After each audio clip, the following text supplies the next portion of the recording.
Olá pessoal, a aula de hoje é sobre operações CRUD usando Entity Framework Core.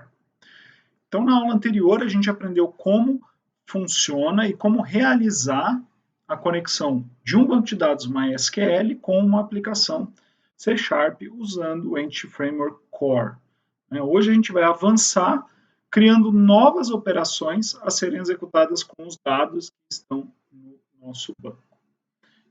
Então eu vou mostrar para vocês aqui uma imagem que eu peguei na internet, né? Não fui eu que criei, mas que ela explica bem quais das operações a gente costuma fazer num conjunto de dados, né? Quais operações são as operações possíveis. Então digamos que eu tenho um conjunto de dados quaisquer, representado por uma tabela, num banco. A primeira operação que eu posso fazer nela é criar linhas nessa tabela, né? Então a operação create, ou criar, é uma operação que gera novos itens dentro da minha lista de itens, né? Então se for uma tabela de pessoas, é a inclusão de uma nova pessoa na tabela. Se for uma tabela de produtos a serem vendidos, é a inclusão de um novo produto, né? Essa operação a gente chama de create. Outra operação é a operação read, onde eu consigo recuperar aquilo que já está gravado naquele banco de dados. Então, eu consigo fazer a leitura dos dados. Essa aqui é uma operação de entrada, né? Essa aqui é uma operação de saída, você está tirando dados do banco.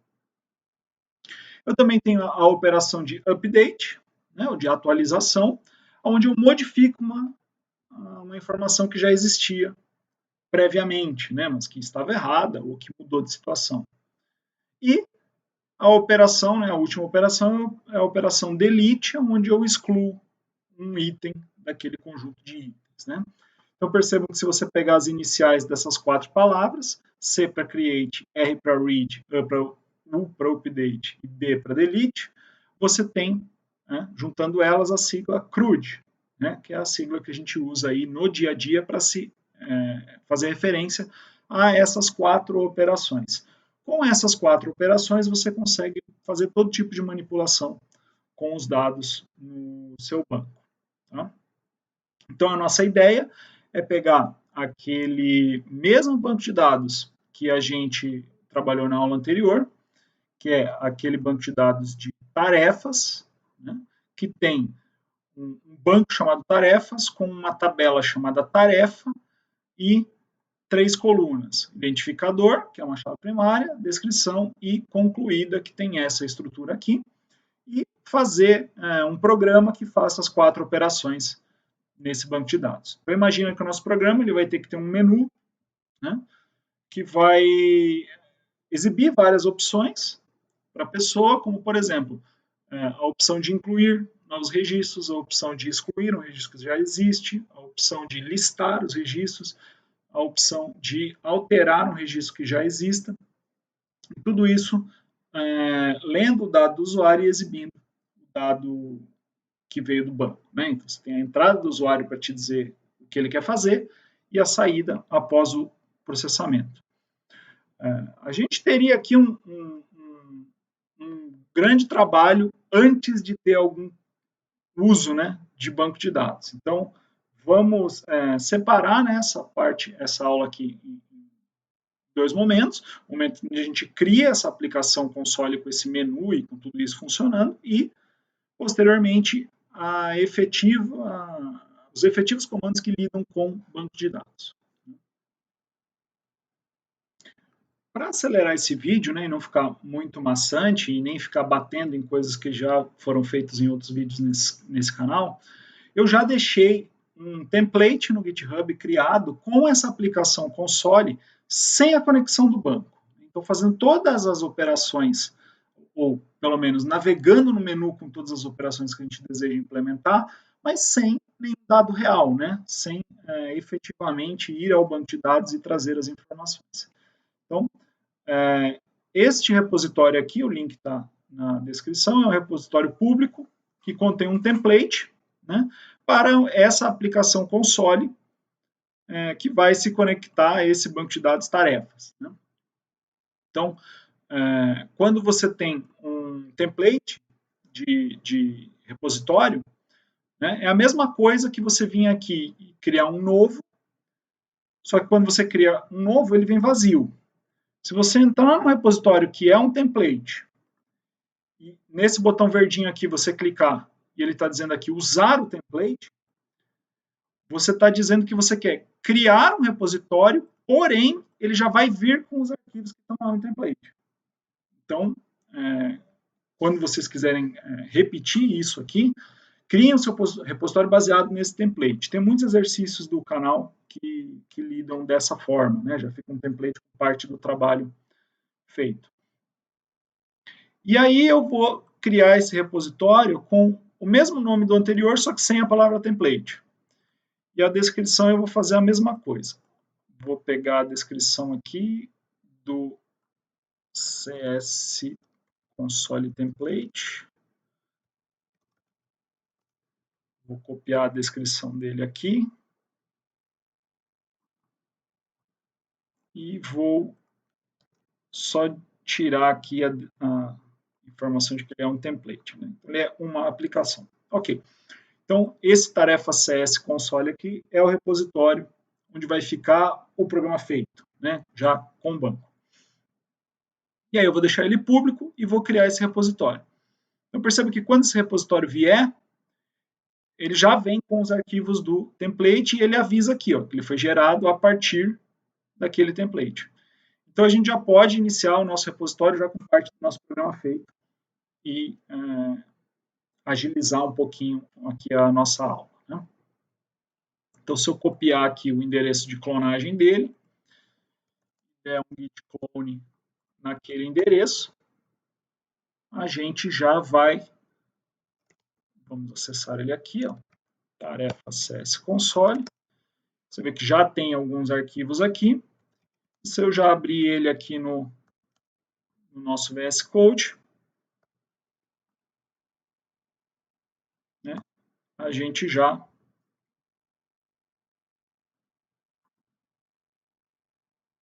eu não coloquei o pontinho, né, ele não abriu a pasta. Não tem problema. Falta um pontinho aqui.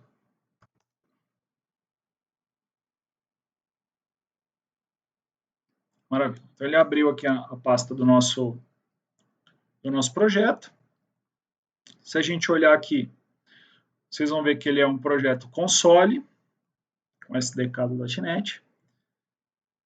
.NET 6, ok? Então, já com a sintaxe simplificada. E ele se chama tarefas. Então, o que tem nele? Tem um Program CS. Então, perceba que ele já vem com bastante código pronto. Tá? E esse código aqui faz exatamente isso aqui que eu vou mostrar para vocês. Então, vou dar um .NET Run aqui.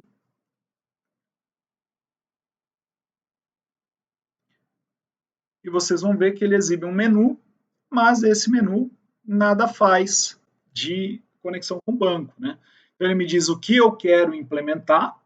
Então, ele está dizendo aqui, ó, que eu quero poder listar todas as tarefas, listar as tarefas só que estão pendentes, listar as tarefas por identificador, por descrição, incluir nova tarefa, alterar, concluir e excluir. Então, são várias operações que podem ser realizadas com essas três colunas aqui, ó, identificador, descrição e concluir, da nossa tabela.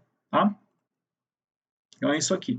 E já está mais ou menos implementado aqui toda a navegação. Né? Então, só apertar a letra L lá de listar, ele vai para o menu listar e não faz nada. Isso a gente vai fazer aqui nesse vídeo.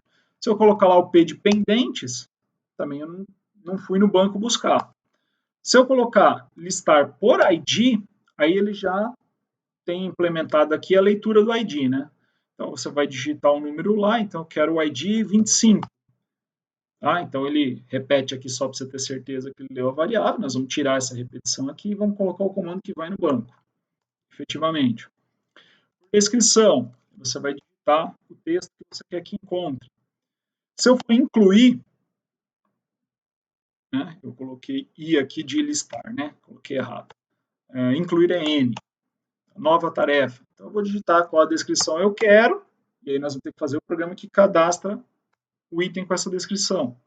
Se eu colocar o alterar, eu vou ter que dizer qual o ID que eu quero alterar. Eu quero alterar o 25, por exemplo, e quero colocar essa nova descrição aqui. E a gente vai implementar agora como fazer isso. Concluir, eu também tenho que dizer qual a tarefa que eu quero concluir. Ele vai mudar o status lá do concluída, né, da opção concluída. E no excluir, também eu vou dar o identificador e ele vai excluir para mim. Tá? Nada disso está sendo feito, já vai ver o código, vocês vão ver que aqui só essa navegação que já está ok, né? Inclusive se eu digitar alguma coisa não reconhecida ou se eu clicar em S para sair.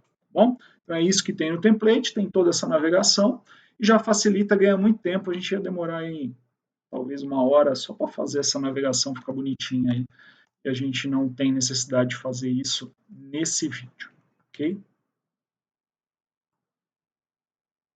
Bom, agora a gente vai adicionar os pacotes necessários do Entity Framework Core para poder conectar no nosso banco de dados aqui, da mesma maneira que a gente fez nas aulas anteriores. Então, eu vou adicionar aqui o pacote do Entity Framework Core. Depois eu vou adicionar também o pacote de design. Vai baixar ele agora. E depois eu vou baixar o pacote do Pomelo para MySQL. Okay? Usando os comandos do vídeo anterior.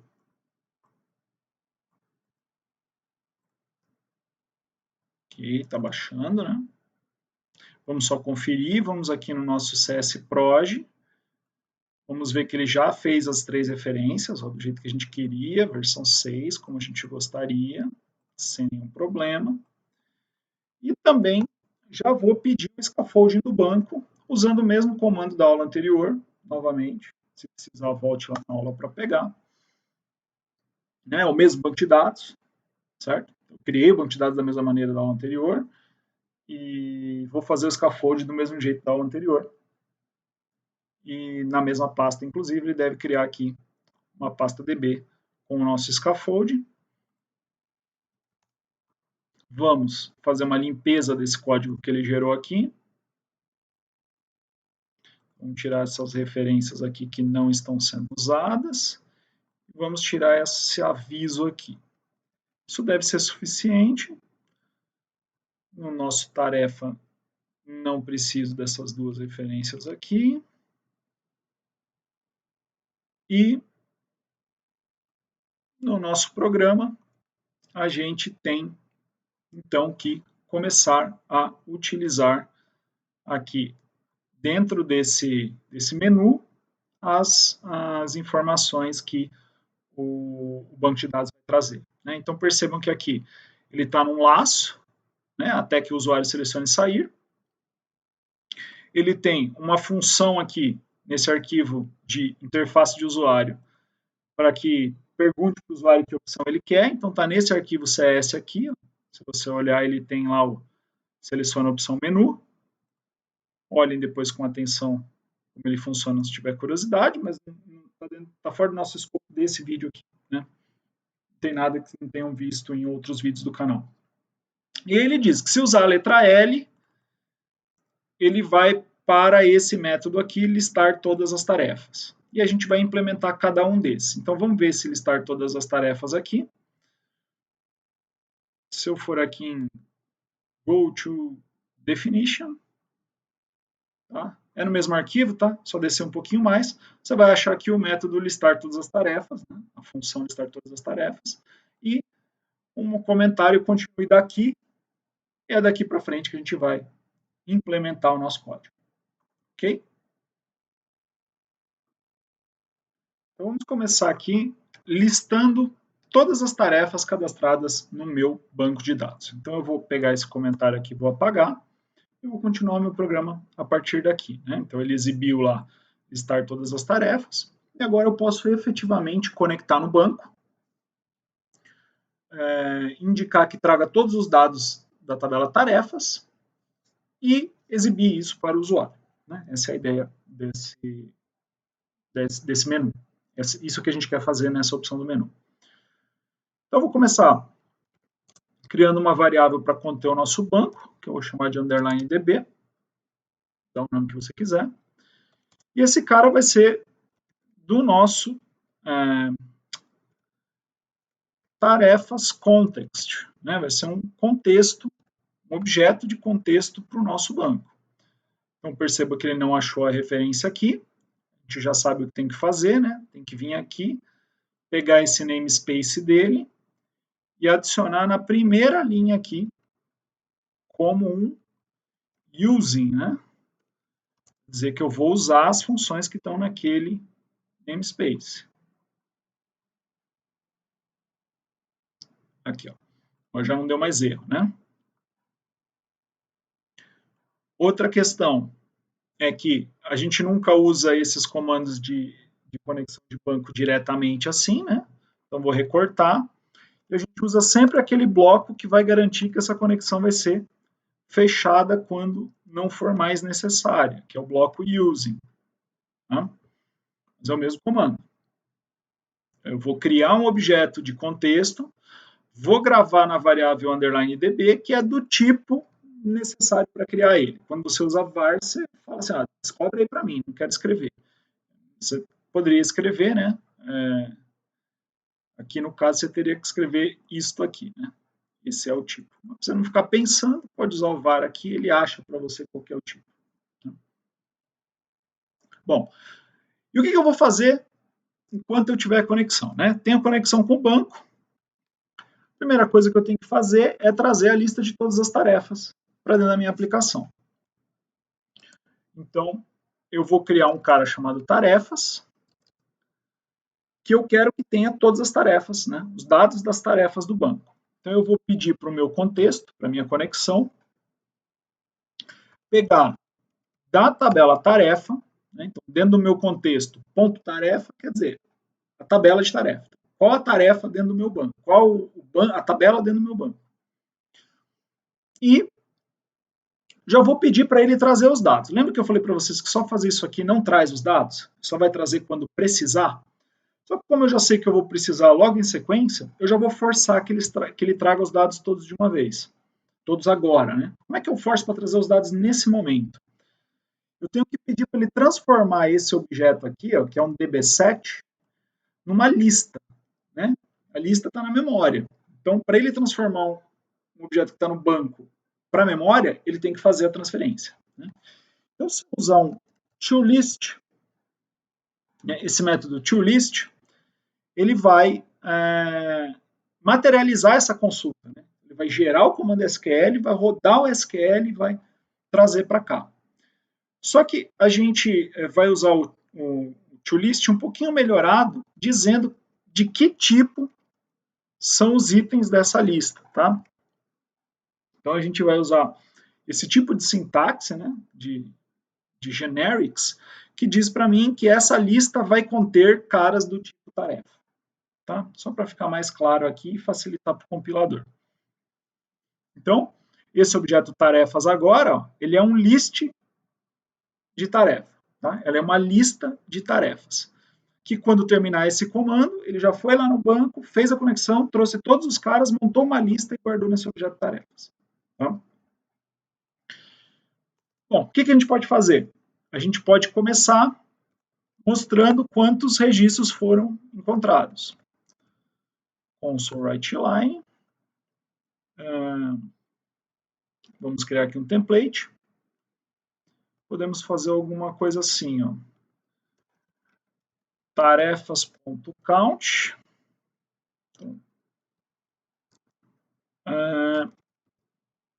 Tarefas encontradas.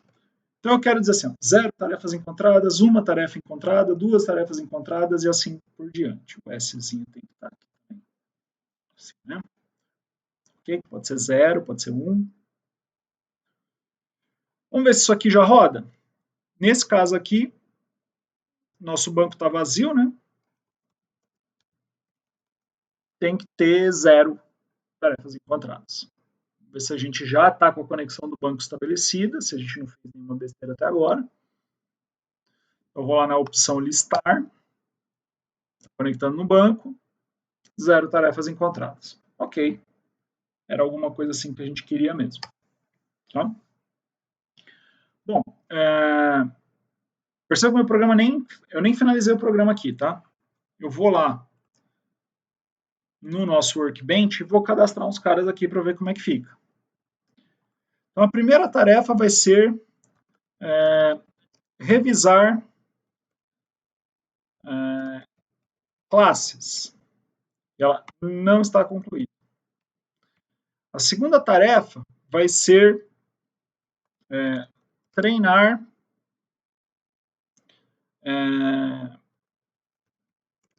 scaffolding. Também não está concluída. E eu vou aplicar aqui. Então, se eu der um select nessa tabela aqui, né, vocês vão ver que agora ele tem dois registros. Registro de ID 1 e o registro de ID 2. Nenhuma das duas concluídas. Então, você vê que eu nem fechei o programa aqui, ó. Continua aberto.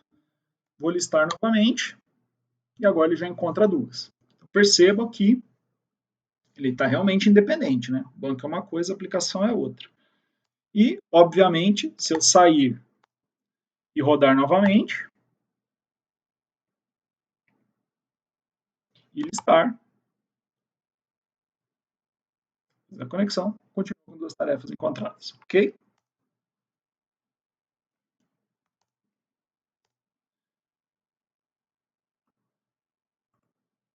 Bom, não importa se eu tiver 0, 1, 10, 5 ou 50, eu vou ter que exibi-las, né? Se tiver 0, não vai fazer nenhuma vez. Eu quero fazer um laço, né? Vou fazer um laço com todos os caras que existem na lista. Se não tiver nenhum cara, não vai fazer nenhuma vez. Se tiver muitos caras, vai fazer uma vez para cada cara. Eu poderia usar esse tarefas.count aqui para fazer um laço while ou um laço for, mas a gente tem um laço especializado para isso no C Sharp, que é o laço for each, que está na aula de arranjos do nosso curso. Tá? Quando eu crio esse laço for each, o que eu tenho que dizer aqui dentro para ele? Né? Eu tenho que primeiro criar uma variável e depois tenho que indicar uma lista. Tá? A lista que eu quero eu já sei, é a lista tarefas. E essa variável vai me dizer como que eu vou conseguir acessar cada um desses itens dentro dessa lista. Tá? Então, se eu quiser aqui que a variável se chame x, eu vou chamar de x. Se eu quiser que a variável se chame item, eu vou chamar de item.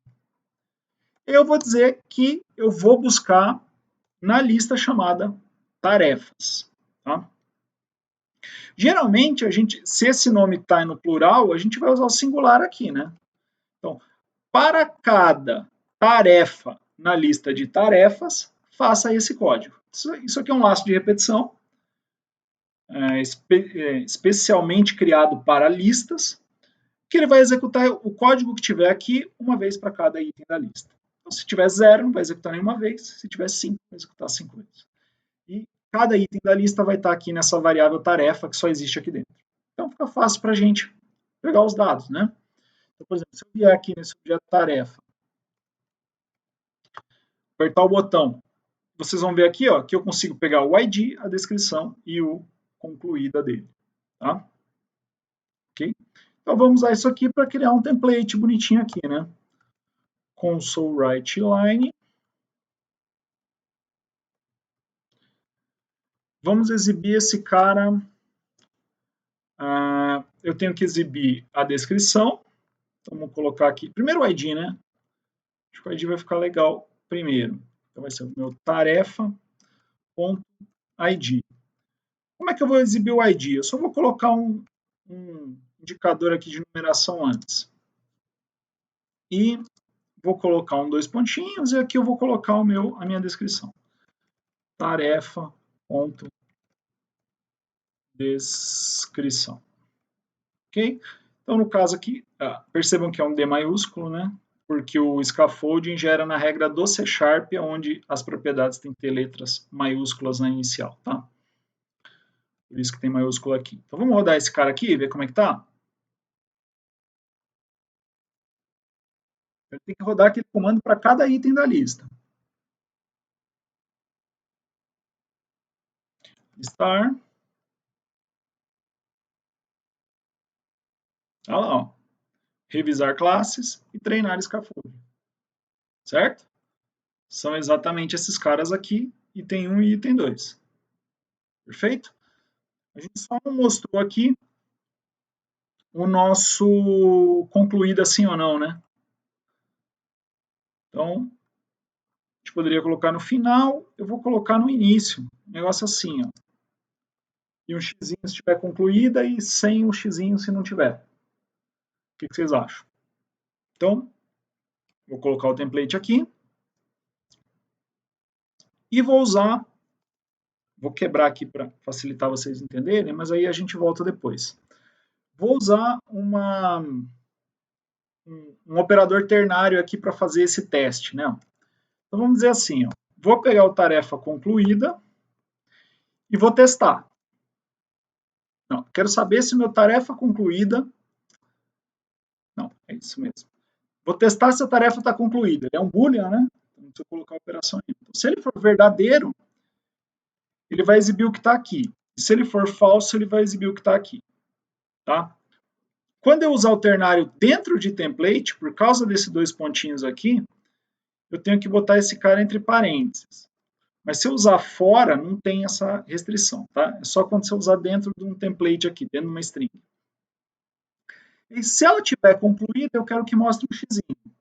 Se ela não tiver concluída, pode ser um underline ou pode ser um espaço. Eu vou deixar um espaço em branco, tá? E aí a gente pode tirar isso aqui, só ficou ali para a gente poder montar a nossa expressão. Isso aqui deve estar ok.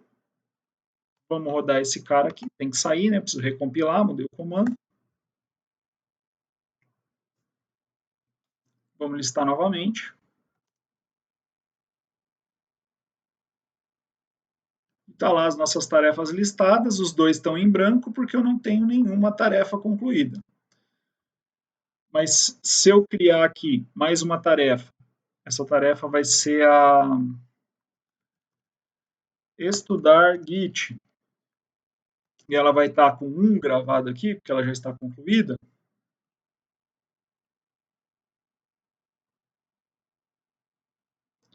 E agora a gente listar novamente, vocês vão ver que ele sabe já exibir tarefas quando estão marcadinhas ou não. Tá? Ok? E agora, continuando a nossa implementação, né? Nós fizemos aqui a opção listar todas as tarefas. Agora a gente quer uma opção de menu que liste só as tarefas que estão pendentes.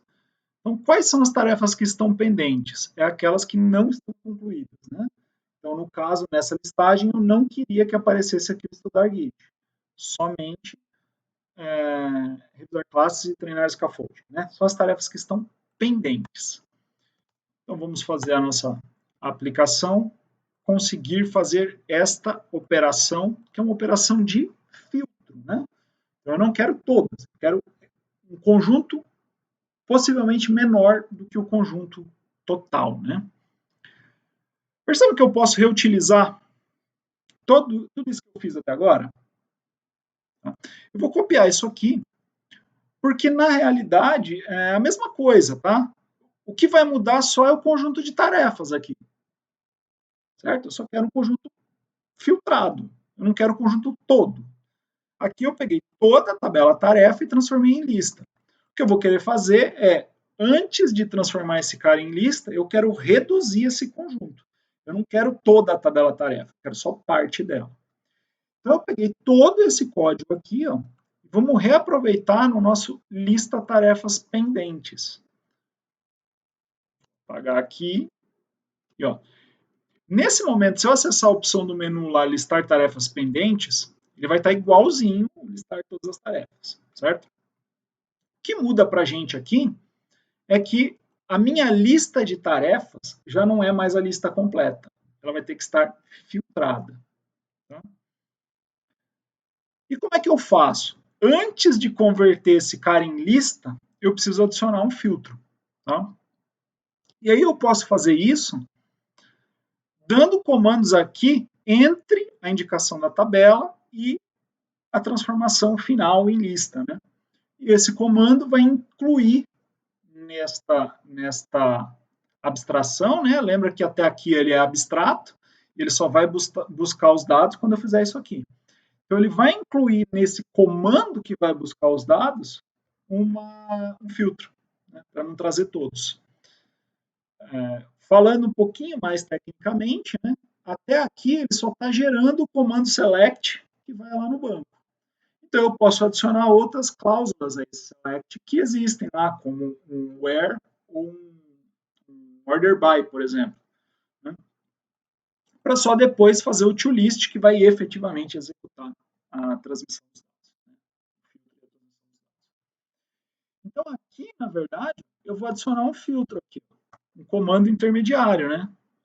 Aqui.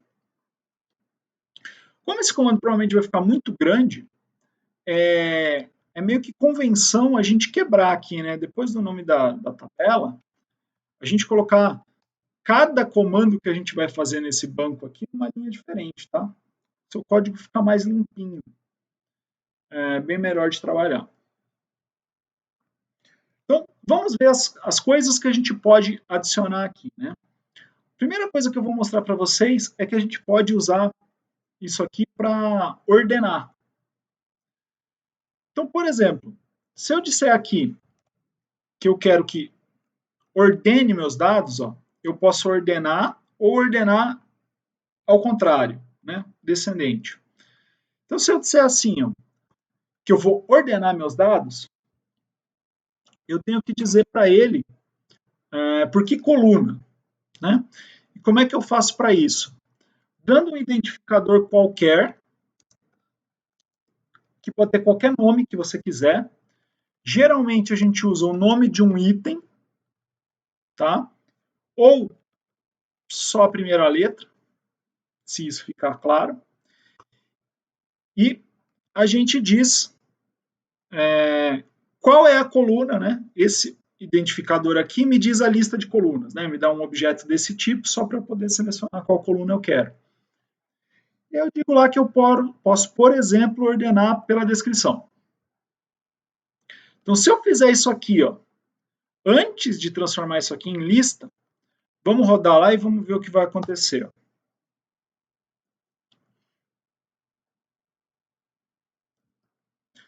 Se eu listar todas, ele vai me listar na ordem de cadastro, né?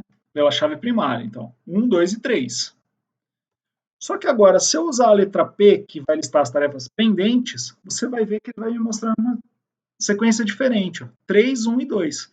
Porque eu mandei ele ordenar pela descrição. Então, aqui está em ordem alfabética de descrição. Então, percebam, né, que eu posso adicionar modificações nessa lista antes de executar o comando. Tá? Então, no caso aqui, eu ordenei. Nada a ver com o nosso exemplo, mas só para vocês verem que isso pode ser feito. Então, eu vou deixar esse cara comentado e vou adicionar um filtro. Então, a gente fez a ordenação aqui, que é um order by lá do SQL. Agora eu vou adicionar um filtro, que é um where lá do SQL, e a gente vai fazer isso aqui usando o método where mesmo. Tá? Como é que eu faço o método where? Novamente, eu preciso dar um indicador aqui para ele poder me dar o acesso a uma tarefa aqui, né? Para que eu possa ter os campos. Só para você poder indicar qual é o campo, tá? E no caso aqui, ó, eu vou filtrar pela coluna concluída, certo? É um boolean, certo? Poderia fazer assim, ó, vou testar se ela é 0, ou vou testar se ela é 1, né? Eu vou testar se ela é true, ou vou testar se ela é false, né? Mas com boolean a gente não faz assim. A gente faz assim para testar se é verdadeiro e assim para testar se é falso, não é isso? Então, na verdade, eu quero só os registros que não estão concluídos, né? Registros que estão pendentes. Vamos ver se isso aqui dá certo? Vou finalizar o nosso programa com Ctrl C aqui e vamos rodar de novo.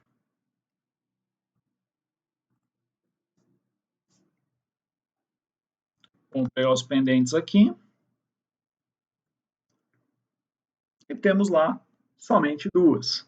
Né? Enquanto se a gente pegar todos, a gente vai ter 3. Perceba que a segunda vez vai bem mais rápido? Ele mantém isso em memória, tá, gente? Então, ó, eu posso listar todos agora, eles continuam em memória. Os pendentes continuam em memória. Então, ele só demora na primeira execução, tá? Primeira vez que ele traz esses dados. Depois fica em memória. Se você sair do programa e entrar de novo, ele já não tem mais isso em memória.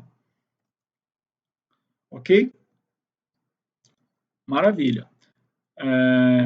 Só para a gente manter aqui a nossa ordenação, eu vou inventar uma lógica aqui que quando eu pedir as pendentes, ele vai me mostrar em ordem, porque eu quero saber as últimas que eu coloquei primeiro, tá? Então eu vou colocar não em ordem de descrição, vou colocar em ordem invertida de ID. Então quando eu uso order by descending, é a ordem invertida. Então, na verdade, se eu tiver lá como pendente a 1 e a 2, eu quero que ele mostre primeiro a 2, depois a 1. Então, vamos ver se isso aqui está certo. Se isso aqui está certo, a gente já finalizou essa opção do menu também. Tá? Só para ter uma oportunidade de usar a ordenação aqui. Vou pegar as pendentes. Vamos lá. Ó. Só as pendentes em ordem invertida de código. Okay? Pode perceber que, se eu for lá em listar, eles ainda estão na ordem correta. As ordens não foram alteradas, só foram entregues numa sequência diferente para a gente. Tá? A próxima opção do menu são opções de filtragem também, né? Então a gente tem aqui filtragem por descrição e filtragem por ID, que é a chave primária, né? Vamos fazer aqui a filtragem por descrição, porque a gente vai fazer ela também com o mesmo comando que a gente usou agora. É muito parecido, né? Então vamos pegar aqui este código aqui, nós vamos reutilizar, porque ele é muito parecido, tá? Para fazer a listagem por descrição. Então percebo aqui que eu já deixei feito, ó, a leitura da variável, então eu já tenho uma variável string que contém a descrição que a pessoa quer, tá? Eu não preciso mostrar ela, então eu vou tirar isso daqui e vou colar o nosso código do exemplo anterior. Tá? Eu vou precisar ordenar? Eu não vou ordenar, eu tirei a ordenação aqui. E eu vou mudar o filtro. Em vez de dizer que ele está filtrando pela coluna de concluída, eu vou filtrar pela coluna descrição, que é isso que ele diz aqui, né? Por descrição. E eu tenho a descrição que a pessoa digitou aqui, nessa variável. O que eu vou fazer aqui? Eu vou pedir para ele... não vou fazer assim, né? Poderia fazer assim. Se eu fizer assim, o que vai acontecer? Vai funcionar. Vamos ver. Como é que é? Porque geralmente isso aqui não é o que as pessoas esperam que faça. Tá? Vamos pegar um exemplo aqui. Ó. Eu tenho aqui o treinar scaffolding. Tá? Copiei a string. Vamos procurar por descrição. Então, digamos que eu vou digitar a descrição lá e eu vou digitar scaffolding. Ele não vai encontrar nada. Por quê? Porque eu disse para ele que queria que a descrição fosse igual ao que o usuário digitou. E não é, né? Para que eu encontrasse aquilo, o usuário teria que digitar, eu tinha copiado antes, agora eu colei, exatamente igual. Se ele digitar exatamente igual, aí aparece. Okay? Geralmente as pessoas querem algo do estilo anterior, né? Que é digitar parte da string e ele encontre todos que são parecidos com ela. Para a gente fazer isso, a gente não pode fazer o teste dessa maneira. A gente tem que usar aqui o método contains. Esse cara aqui vai me dizer se essa string aqui contém essa string que está aqui dentro, que no caso é a string descrição. Então ele vai trazer para mim só os registros cujo texto contenha o que o usuário digitou. Então, vamos ver lá como é que isso vai ficar. Compilar novamente, né? Sair e entrar de novo na aplicação. Vamos buscar por descrição. E agora eu vou procurar só parte da palavra e você vai ver que ele já vai encontrar o registro. Tá? Só para vocês terem certeza que isso aqui está funcionando, se eu procurar pela letra E, ele vai encontrar todas, porque todas têm a letra E. Se eu procurar pela letra O, tem que ir lá na descrição, procurar por descrição, procurar pela letra O, ele só encontra a segunda linha. Tá? E aí eu poderia digitar uma string que eu quisesse. Se eu digitar o que não existe, ele vai dizer para mim que não encontrou. Aí vai funcionar mais ou menos como a gente gostaria, né? E só mais uma coisinha que eu vou fazer aqui. Eu falei que não ia fazer, mas vou pedir para ordenar os resultados. Então, eu quero que ordene pela coluna da tarefa, coluna descrição. Então, vai ordenar pela descrição. Vai colocar em ordem alfabética de descrição. Vamos ver como é que isso aqui vai funcionar. Vamos procurar pela letra E, né, que tinha em todos os registros, e vamos ver se ele vai colocar em ordem de descrição. Então tá lá, né? Ordem alfabética de descrição, como a gente tinha feito o teste lá no exemplo anterior. Ok? Então, já está bacaninha aqui, do jeito que a gente imaginava. Podemos partir para o próximo método. A próxima opção do menu que a gente tem é listar tarefas por identificador. Nosso ID é um número garantidamente único, né? Mas nada me impediria de usar esse mesmo teste aqui com o where, né? E testar ID igual ao ID que o usuário digitou. Poderia fazer isso. Qual é o problema? O where sempre me retorna uma lista, né? De coisas. Eu não quero uma lista. No caso do ID, eu sei que só tem um daquele número. Ou tem um ou não tem nenhum. Então, o Entity Framework já tem um método especializado quando você precisar procurar pela chave, né? Eu vou pegar esse bloquinho aqui. A gente não vai usar ele exatamente desse jeito, né?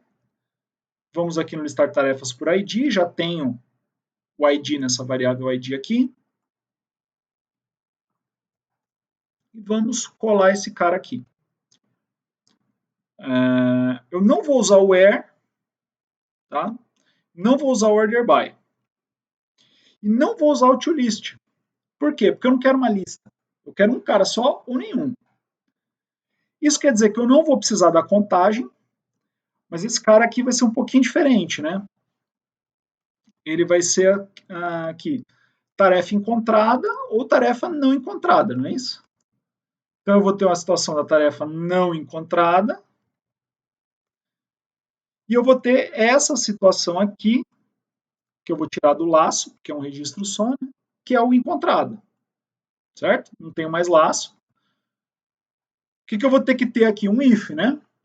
Fazer uma procura, que não é assim, que não é com toList, mas a partir do momento que eu procurar, ou ele vai encontrar, ou ele vai dizer que não encontrou, ou ele vai dizer que encontrou e mostrar o registro.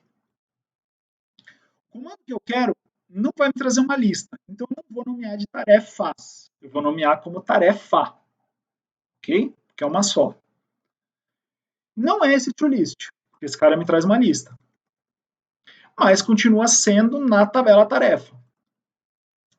O método que eu vou chamar para me trazer um cara só, de acordo com a chave primária, é o método find, que é encontrar, tá? Procurar. E o que eu tenho que passar para ele? Um valor que vai ser batido contra a chave primária. A chave da minha primária da minha tabela é o ID, né? Que é a minha PK aqui, é do tipo int. Então eu tenho que passar um int para ele. Então se eu mandar aqui procurar por 35, ele vai procurar a tarefa 35 para a gente. No ID, né? Se eu mandar procurar aqui o que o usuário digitou, aí ele vai procurar exatamente esse número lá. E esse tarefa aqui vai ser um objeto para a gente, né? exatamente do tipo que a gente precisa. Tá? Mas perceba, o nosso comando que está usando essa variável, ele já avisa para a gente aqui, ó, que esse cara pode ser nulo. O que isso quer dizer? Pode ser que não exista essa tarefa, né, com esse ID. Então a gente precisa tratar isso antes de poder usar essas variáveis dessa maneira. Como é que a gente faz isso? Inclusive é o código que a gente vai precisar para dar essa mensagem. Né? Eu posso testar. Ó. Se essa variável tarefa for nula, aí eu faço este aviso aqui para o usuário. Tarefa não encontrada. Tá? Também posso usar aqui o operador is. Tá? Faz a mesma coisa. Tá? O igual ou o é nulo. Tá? Vamos usar o igual aqui. Ele ainda está reclamando lá, porque ele ainda consegue chegar nesse código. Né? Ele exibe a mensagem, mas ainda tenta pegar a tarefa. Só que eu posso simplesmente finalizar o meu método aqui. Né? Eu estou numa função.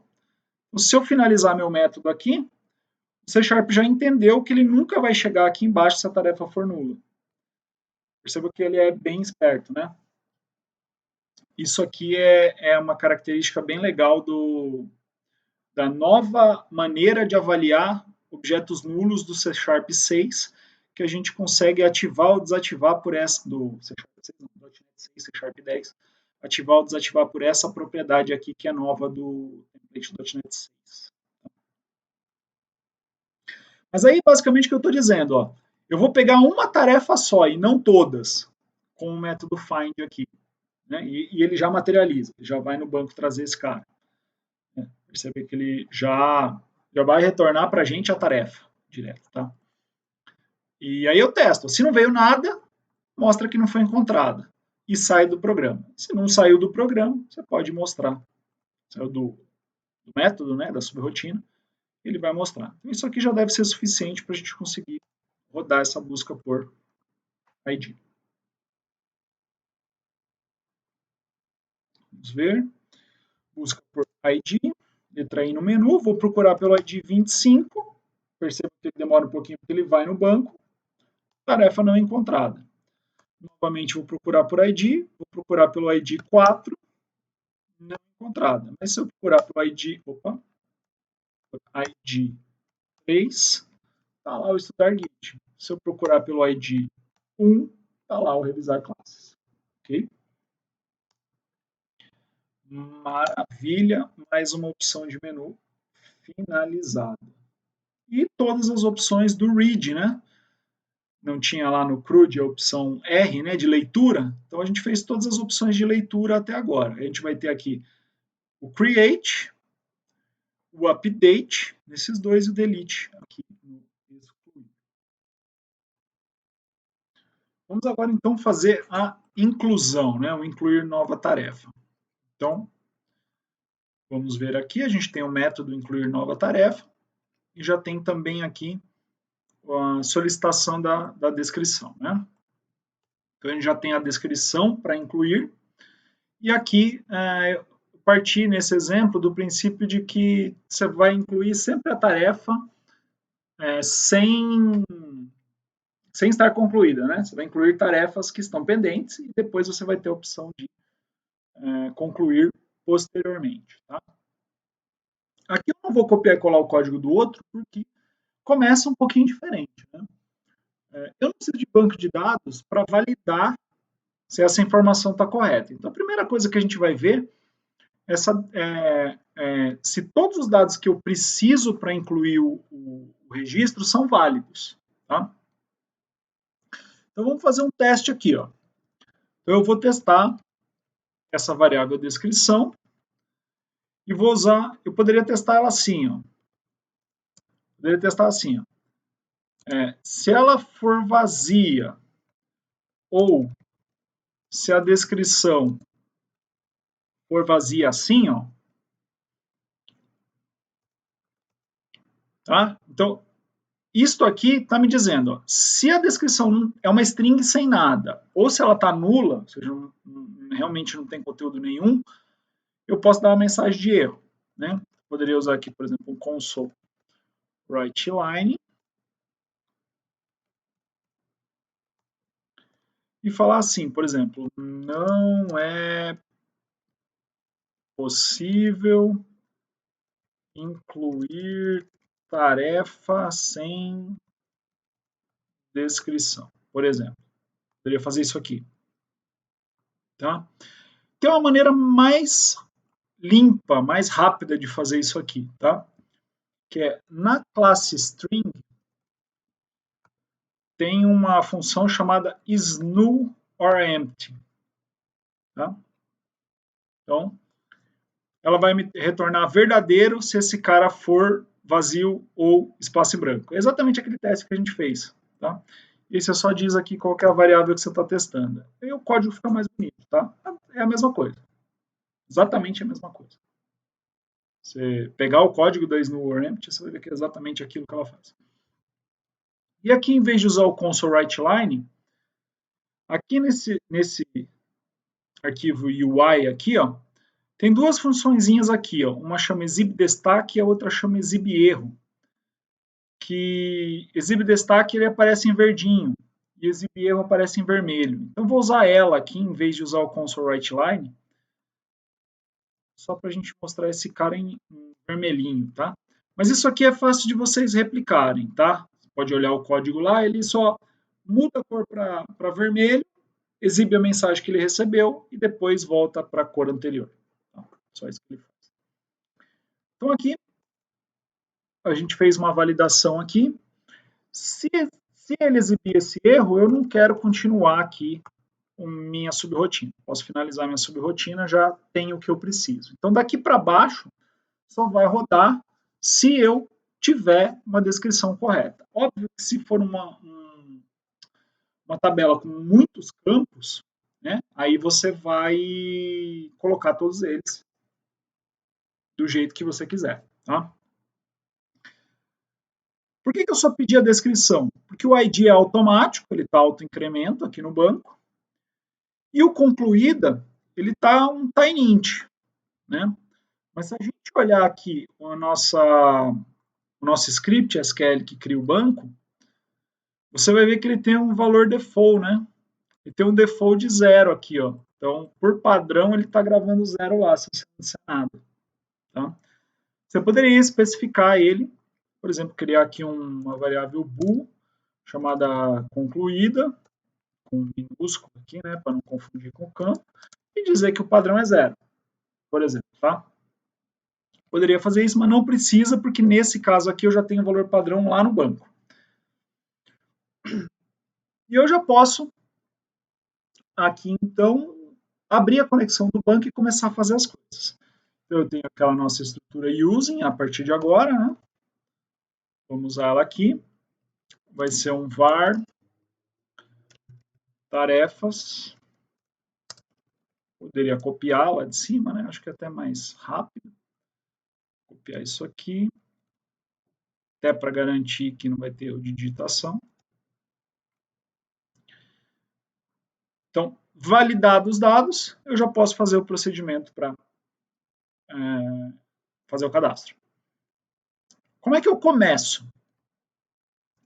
Quando eu busquei por ID, tudo que eu queria era um registro do tipo tarefa, não é isso? Que eu mandei buscar no banco. Só que agora minha tarefa não está. Eu quero um registro só, que é o novo, mas ela não está no banco. Eu preciso criar ela aqui na minha aplicação. Então eu começo igual. Vou criar uma variável chamada tarefa, só que ela não vem do banco. Ela é uma nova tarefa. Tá? E eu poderia iniciar ela vazia e jogar lá na coluna descrição o valor que eu quero especificamente, que é aquele que o usuário escreveu. Tá? Isso é uma maneira de fazer isso. Tá? Vou copiar aqui, deixar comentado, vou mostrar uma outra maneira de fazer isso. De fazer a mesma coisa, tá? Na hora que eu vou criar o objeto aqui, ó, eu já posso, em vez de colocar lá o fecha parênteses, eu posso abrir um bloco E aqui dentro eu fazer as alterações que eu quero. Tanto que se eu apertar Ctrl+ aqui, ó, ele já me mostra quais são as colunas. E eu posso só dizer que a coluna é igual ao valor que eu quero. Se eu precisar mais caras, posso pegar a outra coluna aqui, é igual a 0, por exemplo. Poderia dizer isso. Tá? E 0 não, né? No caso aqui é false, porque a minha variável é booleana. Não. Aqui ela é booleana, lá no banco ela é numérica.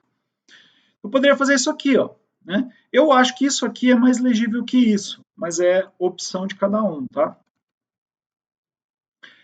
Essa linha aqui ela não é necessária, porque ele já vai criar lá valendo 0, né? Então eu posso tirar aqui das colunas que tem valor padrão. E essa vírgula no final aqui eu posso deixar ou não, não vou deixar, apesar de normalmente ser uma boa prática você deixar nas linguagens que permitem que deixam. Tá? Algumas linguagens permitem, outras não. Só que esse cara aqui ele não está no banco, né? Ele está na memória. Como é que eu boto esse cara no banco? Agora sim eu tenho que dar um comando para o contexto, né? Para o meu DB. E o comando é esse primeiro da lista aqui, ó, é o adicionar. Só que onde eu vou adicionar isso aqui? Na minha tarefa. Na minha tabela de tarefas, né? Eu vou adicionar esta variável aqui, ó. Ok? Então, eu estou dizendo que na minha tabela de tarefas eu vou adicionar essa tarefinha aqui que eu criei. Tá? Isso aqui fica mais legível, porém, o Ent Framework é esperto o suficiente para, se você passar desse jeito aqui, ele vai ler que essa variável tarefa aqui é do tipo tarefa e vai identificar que o único lugar onde ele pode guardar isso é na tabela tarefa. Tá? Então, você também pode fazer isso aqui de forma simplificada, mas eu acho que assim fica mais claro, né, a sua intenção. Ok? Quando eu faço isso aqui, ele grava isso aqui já na lista de tarefas, só que na lista de tarefas que está na sua memória. Não grava no banco. Para gravar no banco, né, eu poderia inclusive gravar várias tarefas aqui, elas estão só na memória. Ela só vai para o banco na hora que eu fizer este comando aqui, ó, Save Changes. Aí sim ele vai para o banco. Tá? Aí ele vai fazer a operação de rede para ir para o banco. Só quando você der o Save Changes. Tudo que foi alterado até então vai para o banco. E eu posso exibir da mesma maneira que eu exibi aqui, ó, né, no meu listar por ID, né, que eu tenho uma tarefa só, certo? Eu posso exibir ela aqui. Então percebam que, como eu já executei o salvamento, na hora que eu pegar os dados disso aqui, o ID e o concluída já tem que estar preenchidos. Tá? Porque na hora que ele faz o save changes, ele grava as alterações no banco e tudo aqui, e traz de volta para o objeto aqui o que veio criado lá do banco, que é o concluída como 0 e o ID dela. Vamos ver se isso aqui vai funcionar?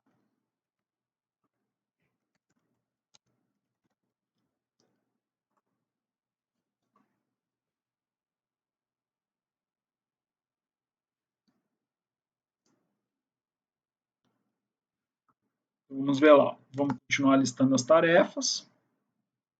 Vocês vão ver que continua igual. E se eu incluir uma nova, vamos colocar a descrição, que vai ser treinar Entity Framework Core. Então, percebam que esse número 4 aqui não fui eu que indiquei. Ó. Ele já veio depois do Save Changes.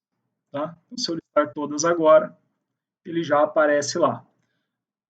Se eu listar pendentes, também ele aparece, porque ele ainda não está concluído. Ok? Então, a gente já sabe como adicionar registro no nosso banco de dados. O que já nos permite, então, fazer a próxima operação do CRUD, que são os updates, né, as alterações. Então, aqui no menu tem duas opções aqui que são alterações. Né? Então, eu tenho o alterar descrição e o concluir tarefa. Qual a diferença dos dois aqui? O alterar descrição, o usuário vai ter que indicar qual a descrição que ele quer. No concluir tarefa, eu já sei qual é o valor que eu vou gravar, que é true, né? De concluído. Só que eu tenho uma validações diferentes para fazer, né? No alterar descrição, eu vou validar o que o usuário me informou para a nova descrição.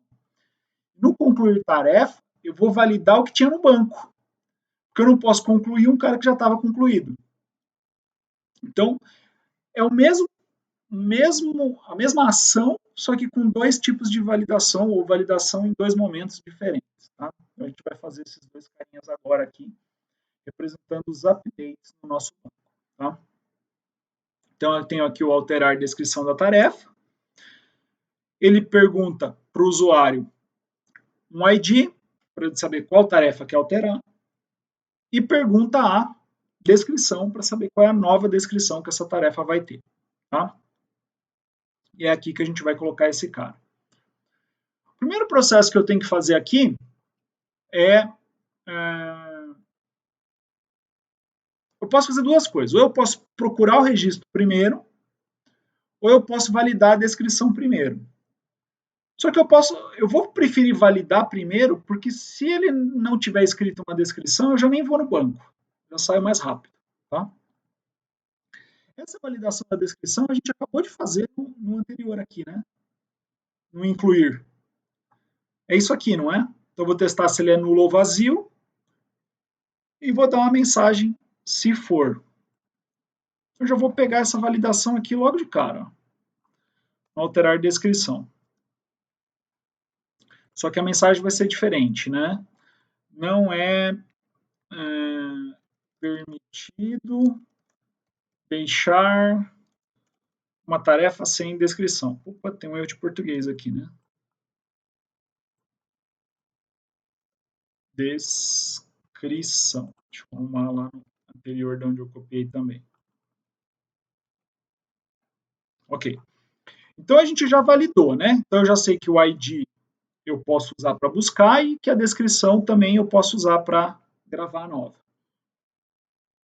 Ok? O que eu vou fazer agora? Eu vou buscar o registro com esse ID aqui. A gente já fez isso, né? Vamos buscar registro por ID. Que é esse processo aqui, não é? Usar o find, testar se é nulo, para não encontrada ou se não exibir. Então eu vou pegar esse bloco aqui e vou usar lá, ó, alterar descrição. Então, ó, dado que eu sei que a minha descrição é válida, eu vou buscar o registro da tarefa. Se ela não existir, eu vou dizer que ela não foi encontrada, eu não tenho nada a alterar. Mas se ela existir, aqui eu vou fazer a nossa alteração antes de exibir, né? Certo? Antes de exibir esse cara, eu preciso fazer a nossa alteração. Então vamos lá fazer a nossa alteração. O registro que eu quero é o tarefa, não é? O cara que ele encontrou lá, ó, que eu já sei que não é nulo. Então eu vou simplesmente pegar ele e mudar a descrição nele. Vou colocar a descrição que eu quero. Ok? Posso mudar direto nesse objeto tarefa aqui. Ó. Só que se eu fizer isso aqui, ele não vai refletir no banco. O que tem que acontecer para refletir no banco? Vocês já sabem, né? Eu preciso dar o meu comando de save changes. Eu mudei no meu objeto, e quando eu der o save changes, ele vai refletir no meu banco. Então, quando ele exibir aqui, já tem que estar com a nova descrição. E só isso, gente. Vamos ver se isso aqui rola.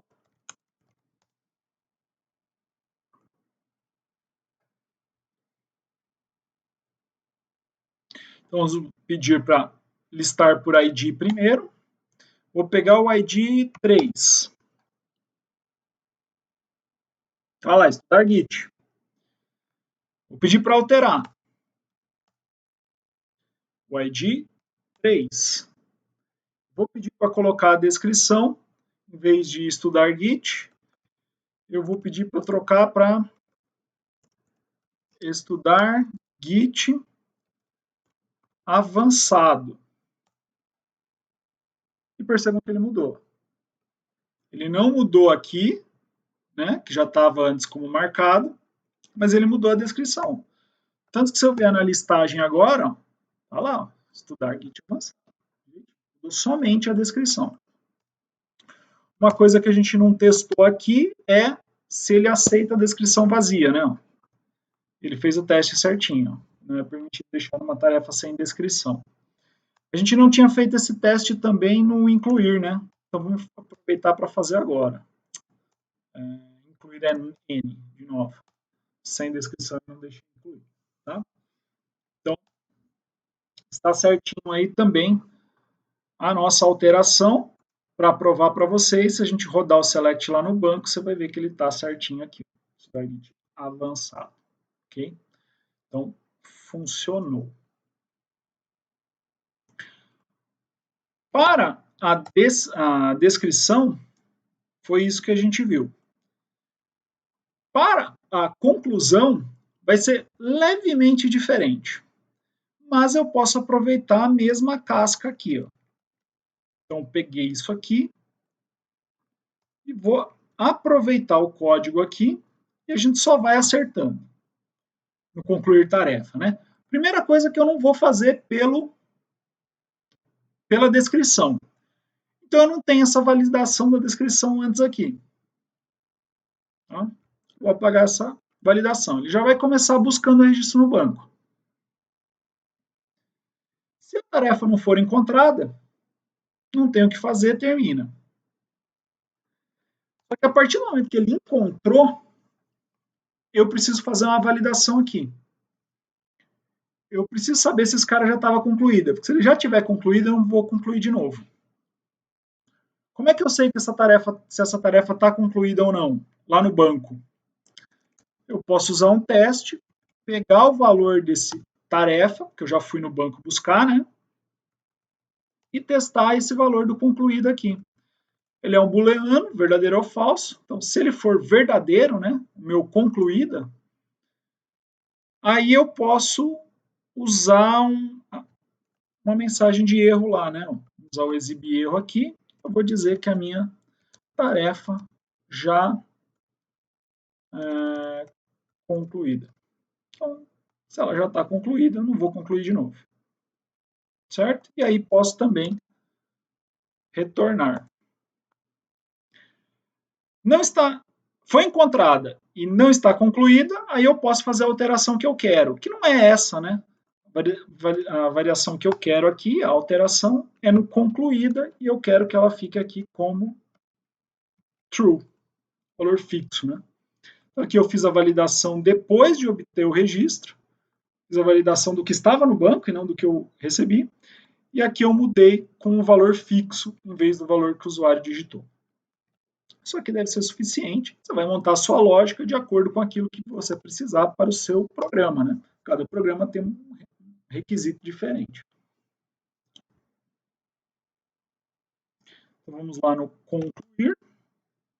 Vamos tentar concluir a 3. Lembra que a 3... Ou vamos pegar primeiro um que não existe. Não encontrado. Percebeu que ele teve que ir no banco? Demorou um pouquinho.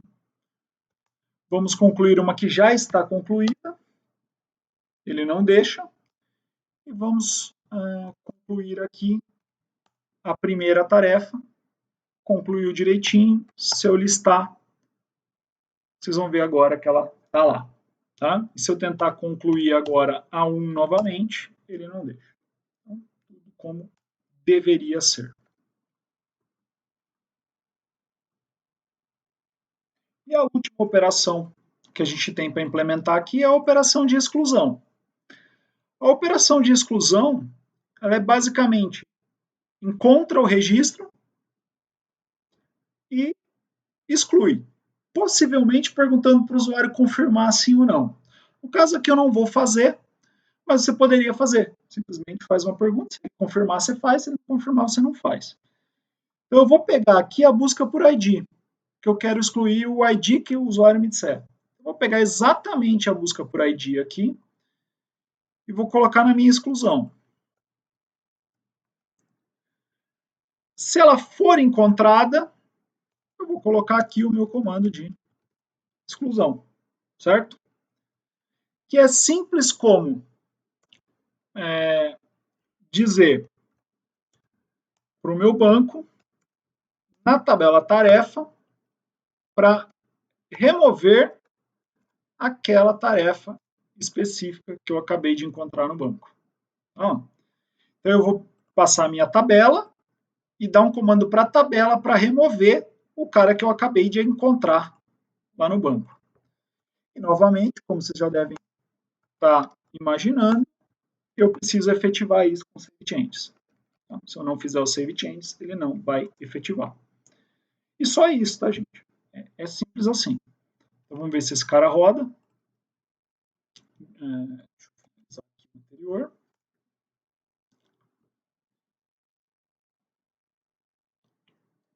Vamos incluir uma nova. Vai ser a teste. Se eu listar, a teste vai estar lá com o ID 5. E se eu for em excluir e pedir para excluir um ID que não existe, ele não consegue. Se eu pedir para excluir o ID 5, ele mostrou para mim o que foi excluído. Se eu pedir para excluir de novo, o 5 ele não consegue, porque se eu listar, você vai ver que ela já não existe mais. Tá? Então, com isso, a gente concluiu as 4 operações de banco de dados CRUD, né, com algumas variações para filtro, variações para validação, mas basicamente a gente tem aí tudo que a gente precisa para fazer operações CRUD com uma tabela em bancos de dados relacionais. Então é isso. Muito obrigado e até a nossa próxima aula.